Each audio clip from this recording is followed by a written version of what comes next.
With California gas prices hitting new records pretty much every day, California's gas tax is quickly becoming a contentious political topic. Yeah, Republicans want it suspended, Democrats don't. But why is that? CBS13 investigative reporter Julie Watts is getting answers. When it comes to this gas tax, there could be a lot at stake for lawmakers heading into the midterms. Democrats fought hard to get the current tax hike passed in 2017, costing the party one of their own. How does it feel to be the target of this and the center of attention? Not what I expected when I ran. It was State Senator Josh Newman's vote for the gas tax that led to the Democrats' recall in 2018.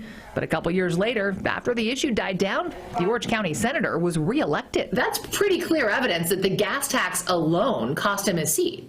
You can never predict sometimes with voters when they're pinched at the pocketbook how they may react at the polling booth. Lobbyist and law professor Chris McKaylee explains for some, Newman's recall is a cautionary tale, indicating just how much the gas tax, now 51 cents per gallon, can impact votes. I think elected officials up and down the state, regardless of party, could potentially be impacted, including the governor who just survived a recall bid last September. Republican lawmakers introduced a bill that would temporarily suspend California's gas tax, backfilling with money from the general fund and immediately easing paid at the pump.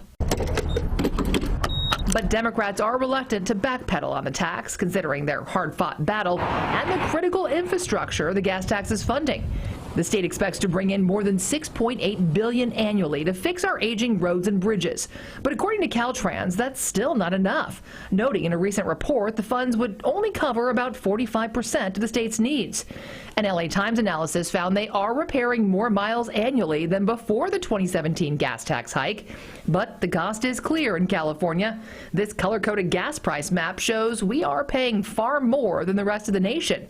And if voters can't afford to drive to work, are they really concerned about paying to fill potholes? That's the question many are asking. Do you think this issue compels the governor and or Democrats to consider suspending this gas tax? So there's still a couple of more months before lawmakers and the governor ultimately have to decide that question. While voters are aware of rising prices, they tend to notice them less once they level off. So even if gas were to reach $8 per gallon, hard to imagine, but it could happen, and then stay there, by the time the midterms roll around, drivers may be used to the high prices, making them less politically divisive.